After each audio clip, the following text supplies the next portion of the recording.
Всем привет! Ladkor Guitars с вами. И сегодня мы на заводе Том Андерсон. Блин, очень было сложно попасть, доехать сюда, но мы все-таки это сделали. И вот человек, который рядом со мной стоит, это, собственно, Том Андерсон. Нас приняли душевно, рассказали все, показали, угостили кофе. И сейчас мы проведем маленькую экскурсию по заводу. I will talk in different languages. So you started the work since 1984, I believe. So what it was? It was just like your first guitar, or? I worked with Dave Schecter from Schecter Guitar from '77 to '84. So I was there at the original Schecter factory In the United States. Yes. Okay. Yeah, and they closed that factory several months after I left. And then they moved to Dallas, so that was a whole, that company just changed. I don't like Schecter guitars. Вы знаете, как я обтирал Schecter, и мне не нравится. He don't like it too. So, new ones. But Dave Schecter was a very brilliant man. Yeah, I understand. He had the ability to look at things and see if we just did this differently, it would be better. So I feel like that's one of the most important things I think I learned from him, was to look at anything, whether it's a car or a guitar or a machine, and look at that and go, what could we do? If it's not doing exactly what you want it to do, what could we do differently to make it do exactly what we want it to do?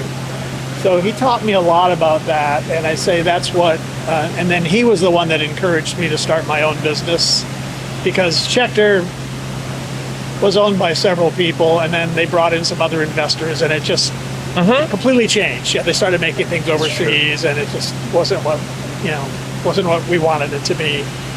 So that's when I left in '84, and I started just in my garage at home. I had several. Like everyone, I believe. Yeah. And I actually, for the first year of my business, Schecter had actually set up a division in Japan where they were making guitars in Japan, and they needed US-made pickups for those guitars. So I made a deal with the guy who was running Schecter Japan, and for 300 Strat pickups a month. Wow. So that fed my family for the first year. Just making those pickups at night, and then during the day I was getting my machinery together so that I could make bodies and necks. So the pickups were the very first thing you did. Yeah. And then you became to make like woods, like body. At the same time, that first year in my garage, I sold the first body I made in my garage was for John Sir. Oh. Because I knew him from Schecter, because we made parts. He also worked there? No, he worked at Rudy's music stop. Oh, okay, I get it. Sir. So Rudy Pensa was the owner of Rudy's music stop in New York City, and they were assembling guitars out of Schecter parts at that time, in the 70s. So then, when I started my own thing, I started making pickups and then making bodies, because I had the equipment I needed to make bodies, but not necks.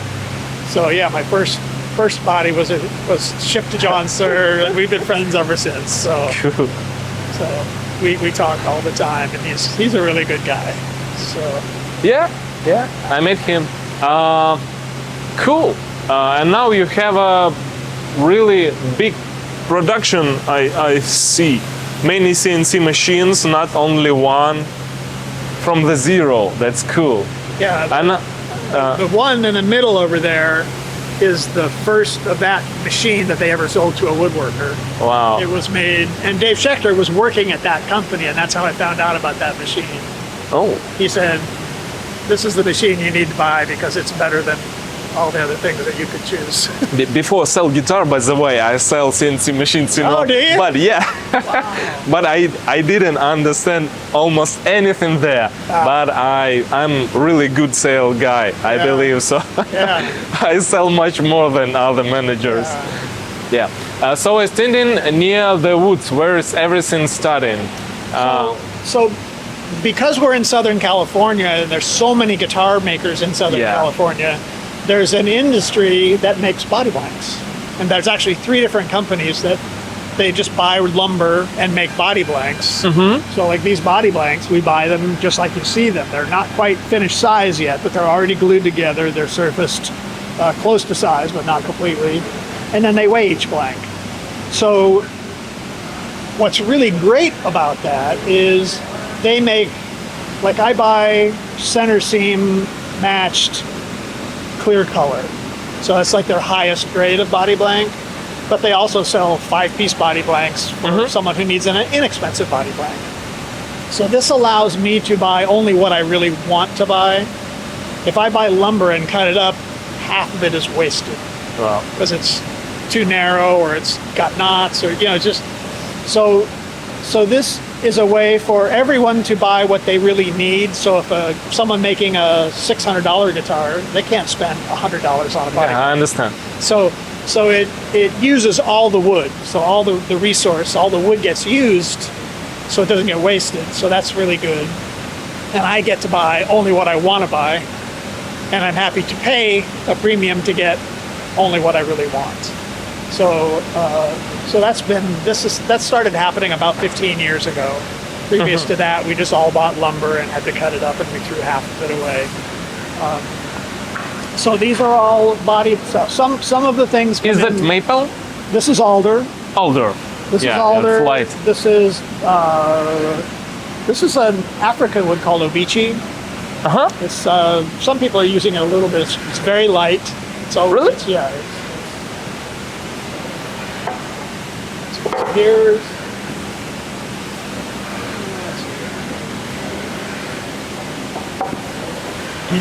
So this is basswood. So it's a fairly light wood. You can hold that. Да, легкий.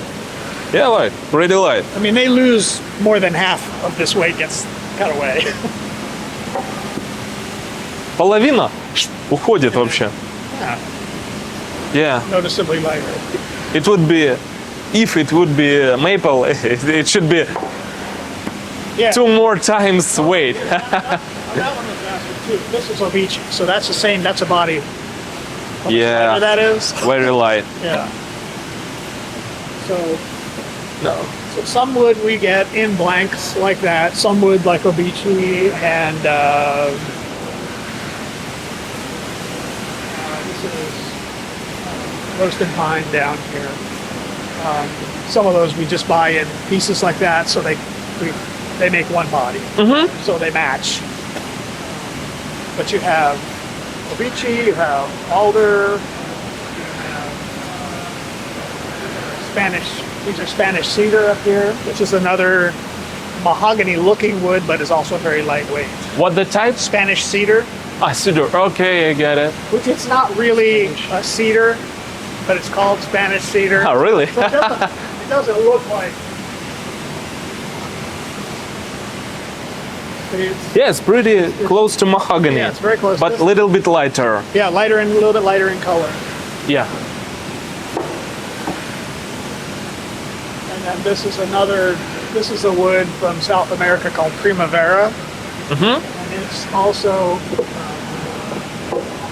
it's whiter, almost like ash, but its pores and stuff are much like mahogany.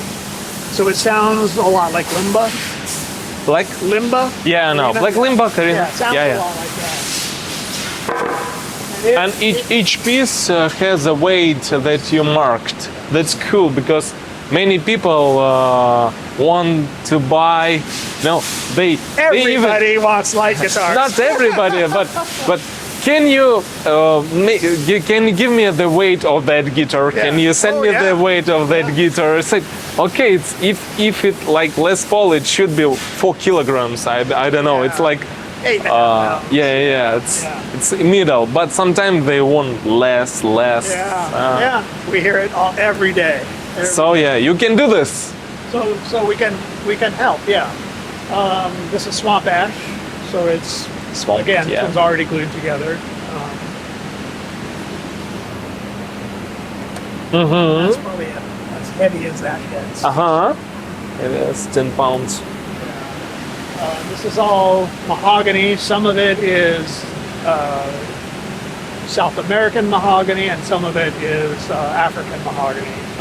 We tend to buy both because we want to buy the lighter stuff, and I'd rather have a light African mahogany blank than a heavy genuine mahogany It's blank. interesting thing that I even made a video on our YouTube channel and tried to show the people the difference between this absolutely the same guitar but the different way.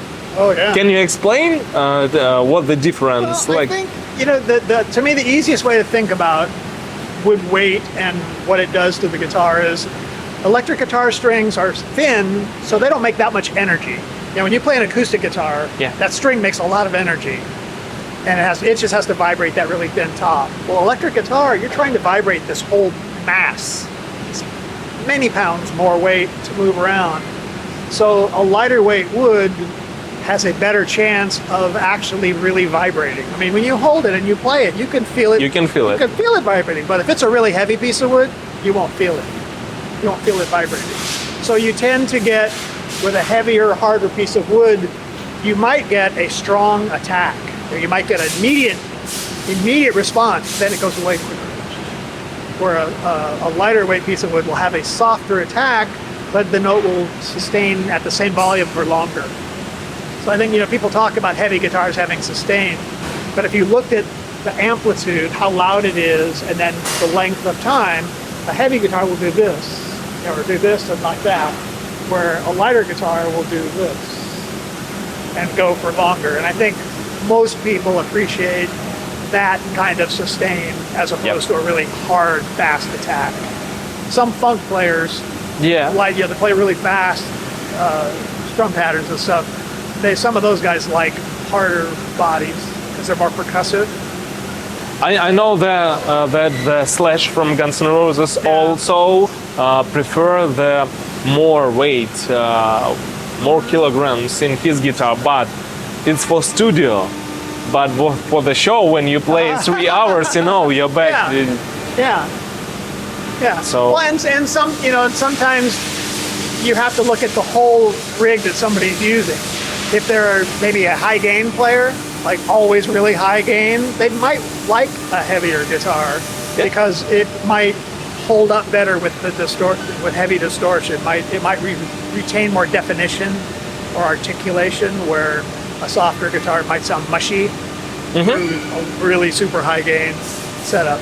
So there's room for everything. But you have to identify for yourself, what do I prefer? You know, it's not like one is bad, one's good. They're different. You know, everything when you talk about sound, there isn't a best. You know, people ask, what's the best wood? It's what the best is what you want. It's what you like. What you like, what you prefer. If you think about it, and if you play many things and compare them, you become more educated to understanding why you like it. And you know, I know when I was younger, it was very difficult. There wasn't the internet, and there wasn't all the information that you have now, and it was much more difficult to try to figure out what is it that I really like. You know, because the only way you could do is go to stores and try things.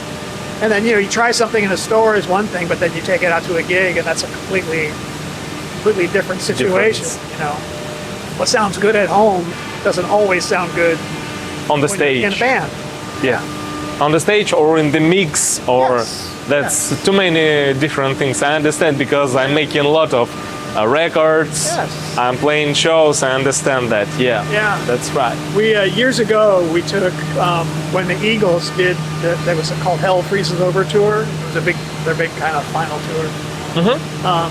We got a call because one of the guys that plays keyboards also plays guitar on a few songs, and he had one of our guitars. And he said, "Hey, the guys are looking for some more guitars for this tour. Would you like to bring some down to the rehearsal studio?" So we thought, oh man, you know, so we thought, let's bring all the different things we do, you know, all the different choices of different woods and different pickups and different neck shapes and all that stuff. So we brought about a dozen guitars, and they were all on cases in the rehearsal. Big rehearsal hall, and Joe Walsh is looking around, and he goes, "Oh, I like that red one. What other colors did you bring?" So for him, it was all about what it looked like. You know, we were thinking, oh, we want to make all the little fine adjustment sound-wise. That usually works like this. When my parents buy for me the very first guitar, I was 16 years and I just entered and see the music store and said, "Wow, it's like Slash guitar. I want it." That's it. I don't know what is this. I don't know that. I don't care about color, sound. I don't know about anything. But I just, I understand that. And the other thing is very. But when you have the customers who had I don't know, Les Pauls, vintage, new, Paul Smith, different, they want to buy something new.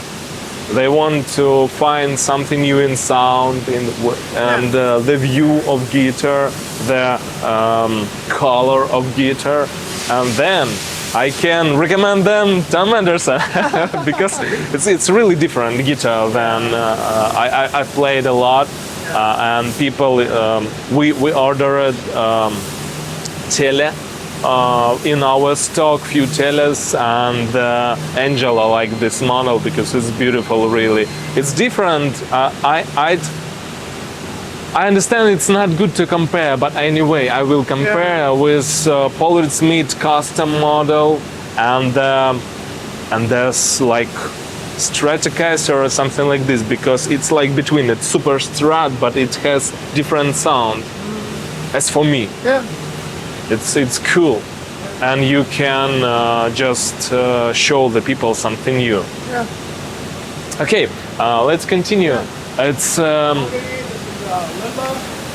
Limba. Love this one. We do. This is all Limba. You can see the variation in color is great. You know, some of it is more dark like this. Some of it is a little bit lighter. Most of this is darker. We have some pieces of white Limba. White Limba and black Limba are the same tree. It's not. They're not from different. You mean Carina and black Limba? It's the same. Same tree. Really? Yes. Ah, wow. Carina is just a name that Gibson made up in the 50s. It's really Limba. And like here's the sapwood on Limba is usually the whiter. The hardwood is darker. So a lot of times, we sometimes see whole boards of white Limba. It tends to, but not always, but the white is usually heavier than the black Limba. The hardwood is usually a little lighter in weight. And neckwood, so we use mahogany for neck. This is white maple, caramel maple, chocolate. For the next, The same wood, it's just a different roasting process. So the wood is kiln dried as white, then it goes into a high temperature kiln for the additional for the roasting, and that's what changes the color and changes the cell structure to some degree. And then the chocolate is just, it's a higher temperature in the kiln. Do you have? Did you buy the dry wood already, or you have your own dryer systems or something like this? For this, this has to be dried first before it gets roasted. And all the wood we buy has been dried to some degree. Most of it, again, because we're in Southern California, because there's so many guitar makers, the wood industry has learned that we want wood drier than is normally acceptable. Like if you buy lumber somewhere, it's going to be 10 to 12% moisture content, but we want 6 to 8. So they've learned that they have to dry things better. Now there are some woods like figured maple that comes from the northwest United States, quilted maple, plain maple. Up there, the equilibrium, in other words, if you just stuck a piece of wood out in your room for days, it would actually take on moisture because 12% is about equilibrium in Washington State. Well, here we can do 6% because we have a drier climate. Cool. That's good. So we get wood, when they dry the tops, they dry them down to 6%, but then they always pick up some moisture while they're in their shop. So our maple tops, we do have to re-dry when we get them here. And sometimes rosewood fingerboards, we have to re-dry also. That white table right there is a small kiln. So we can load up. We can load up several hundred fingerboards or 150 tops or so. And they usually have to run through there about a 3-week cycle to bring them back down to 6%. But Nice. most wood, like this wood, we don't have to redry. They're doing a really good job. And you don't have the rosewood necks right now, and it's problem with our order. We ordered some guitar and we still can receive it because of rosewood. What the problem? Can you explain? Because the we have problem still is customers who asked about they, that. Before COVID, we had a problem. The CITES is the organization that regulates Yeah, I know that. all that. Well, But it's about rosewood. But yeah, about Indian also it was, but Yeah. it was few years only. yeah, but they opened it up so we can get fingerboards, no problem. But you can't get lumber. That is still regulated. Logs and lumber, raw lumber, like big boards. Because of cities. Yes. Okay, I get it. And a so problem. some people are bringing in neck size blanks, of Indian rosewood, and we have been buying those for a number of years. But the problem is they are completely unpredictable in how they were dried. Once something has been dried improperly, I don't believe it's possible to fix it. If they've over dried it and it has tension in it, I don't think there's a way to handle it after that and make it still work. So we had a failure rate of 75% of all the when we did solid rosewood necks. So you pay this crazy high price for the wood, you make a neck out of it, and 3 weeks later it's no good. So I get they it. just decided that it's not we couldn't charge enough. I mean, we charged $400 more, but even if we charged $1,000 more, we'd lose money on every one we made because if it takes I get four it. blanks and months and months and months of remaking parts, it just doesn't make any sense. Okay, I prefer rosewood because it's stable. As for me, But it's not. That's the problem now. Is it's not stable. I don't know.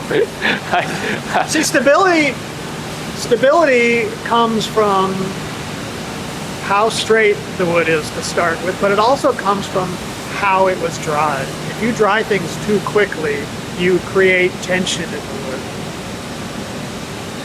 So even if Okay. the wood was good beforehand, if you dry it improperly, you've ruined it. Because if they dry it too fast, all the moisture comes on the outside, but there's still moisture on the inside. And then when you cut it, that moisture tries to get out, and then it warps. Okay, can you recommend me especially or to our customers the neck if they wanted to order the rosewood neck, for example, with I don't know ebony fretboard or with rosewood fretboard, the same for the sound. If you want to make with rosewood but you don't have a chance, what you can recommend? It's different. I mean, Yeah, I understand, but maybe you can recommend something closer. well, I mean, to me, the closest thing for what is available is the chocolate maple with a rosewood fingerboard. To me, I don't love the sound of rosewood necks. You don't like? To me, they have a really hard attack. Yes. That like I said, maybe a high gain person. And in that case, maybe if you're a really high gain guy, then maybe you want chocolate maple with an ebony fingerboard, because ebony also has a really hard attack Yeah. that I don't personally prefer. Oh. But I'm not a high gain player, so but I can see it has a. But again, it's not bad. It's just not what I prefer. Yeah, I understand. But it might be exactly what you would prefer. So I would say, that would probably be my recommendation is either chocolate maple with ebony, or there's another wood that has surfaced in the last few years, and it's the people that first brought it out called it royal blackwood. Well, it's not. There is a blackwood that's from Africa, and this is not blackwood. What this is roasted purple heart. Roasted purple? Purple heart. Have you heard of that wood? No. Can you show? Do you have it? Well, purple heart is purple. It's bright purple, and it's very hard.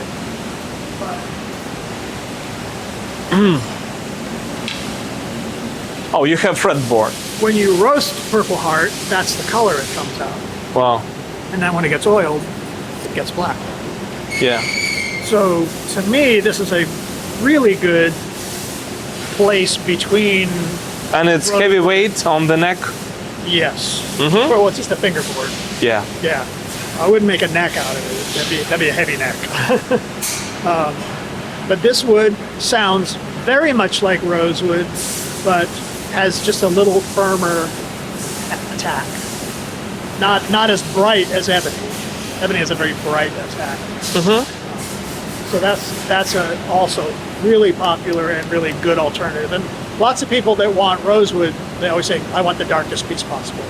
Yes, sometimes, yeah. This is a really good alternative for that. I mean, we tend to buy, again, we pay a premium to get rosewood that's darker, so you can see those all pretty dark. You know, sometimes people like, pale moon ebony. Oh, yeah. It's like maple. Yeah. Like maple with a little chip of black. But sometimes they prefer that. Yeah, the other wood that's can be nice is this is also Ziricote, it's very hard.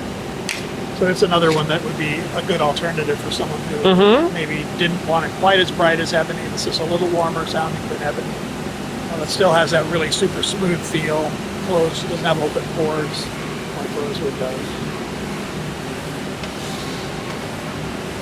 Nice. So this is all just stock of wood. This is wood that we have jointed, which is the process to make it flat, straight. And then we take it down to just a little bit oversized, and we let them sit in this condition. So they've sat in this condition for probably months. And then they sit in this condition for about a month before we do the final sizing of it for next. So the idea is just to let wood get used to the environment and acclimate, and they will do some stress relief. So once we're ready to make next, we'll fold the next we're going to make this week, take the ones we need, again, join them and do the final surfacing before they're ready for use. So Great. all the equipment on